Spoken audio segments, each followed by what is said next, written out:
ये हफ्ते में एक बार गाड़ी मत चलाओ, बिना पानी के होली मनाओ, ऐप खोल के कार्बन फुटप्रिंट देखो।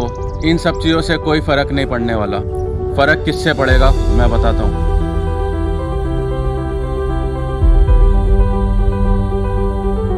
Well, it's 1st of Jan and first New Year morning, and today it also happens to be Global Family Day, which aims to spread message that the entire world is one family and we need to make it a better place to live in. But how do we achieve that? And the key to it lies in improving our environment. Nowadays it has become fashion to advertise save environment, this, that. But how many of us really do that? Hardly any. ये ना बैठ के app में कुटुर पुटुर करने से कुछ नहीं होने वाला। ऐसे 500-600 ऐप्स हैं जो कार्बन फुटप्रिंट वगैरह के लिए हैं, लेकिन इसका इफ़ेक्ट क्या आता है? ऑलमोस्ट कुछ नहीं। आई रियली अप्रिशिएट, एटलीस्ट आप सोचते तो हो कम से कम, बट ये इतना छोटा है ना कि ऑलमोस्ट नेग्लिजिबल है। भाई ये तो कुछ ऐसी बात हो गई कि उड़ीसा में अकाल आया हुआ है और मैं बोलता हूँ कि वैसे तो मैं 2 लीटर पानी पीता हूँ, लेकिन आज 1 लीटर ही पीऊँगा और वो मैं ऐप में डाल देता हूँ तो वो दिखाएगा कितना पानी बचा दिया मैंने। तो इससे उड़ीसा में कुछ सुधार होगा? नहीं। तो अगर आपको किसी चीज़ में एक्चुअली इफ़ेक्ट डालना है तो आपको उठ के कुछ करना पड़ेगा, ऐसे बैठे बैठे नहीं। और घर से निकल के ज़रा पेड़ वेड़ लगाओ। और अगर आप सच में कुछ करना चाहते हैं तो घर से निकलिए, बाहर पेड़ लगाइए। थोड़ा लॉन्ग रन में सोचना चाहते हैं तो अपने सारे घर के फ्रिज के जो प्लास्टिक बॉटल्स हैं उनको कांच में, शीशे में बदलिए। थोड़ा पैसा बचा के सोलर पैनल्स लगवाइए, और पैसा बचा सकते हैं तो ईयरली प्लानिंग करिए और 2 साल बाद अपना डीजल या पेट्रोल व्हीकल बेचकर इलेक्ट्रिक कार लीजिए। ये होता है असली कंट्रीब्यूशन। ये नहीं कि बस बैठे बैठे भाषण दिया और हो गया, ऐसे नहीं होता।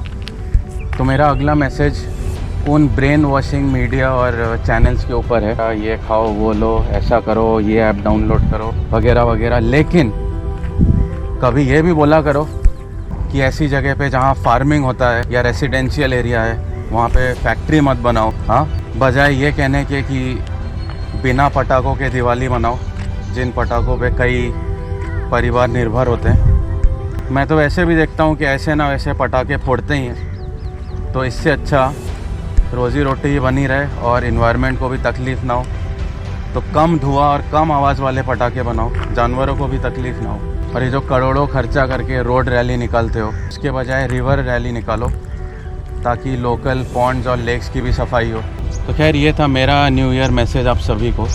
और बाय द वे, कुछ दिन पहले कुछ मेल्स आए थे जिसमें लिखा था कि आप ही सजेस्ट करो हम लोग का न्यू ईयर रेजोल्यूशन क्या होना चाहिए।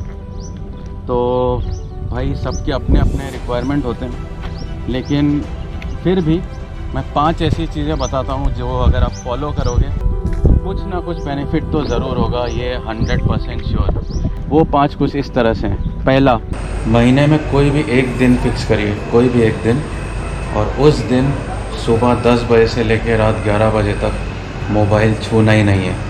और वो दिन जो फिक्स करेंगे वो हर महीने फॉलो होगा। तो साल में 12 बार ऐसा करना है। दूसरा, कम से कम हफ्ते में 3 दिन ब्रह्म मुहूर्त में जगो।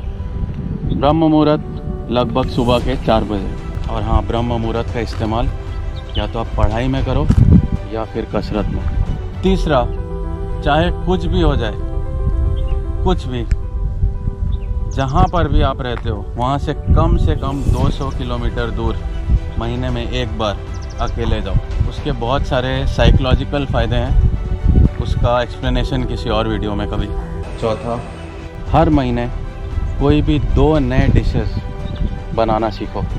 और 5वां, जो भी आपका नेचर है उससे बिल्कुल अलग टाइप का क्लब आपको ज्वाइन करना है। अगर आप शांत प्रभाव के हो तो आपको एक ऐसा क्लब ज्वाइन करना है जो उसका उल्टा हो, जैसे कि बाइकर क्लब या फिर कुछ और अगर आप आउटगोइंग हो तो फिर से उसका उल्टा क्लब ज्वाइन करना है, जैसे कि कोई पेंटर्स क्लब, आर्ट क्लब, इस तरह का। तो ये थे मेरी तरफ से 5 resolution. I wish you all the best. I hope you will follow it and stay positive, keep growing, and a very, very happy new year to all of you. Take care.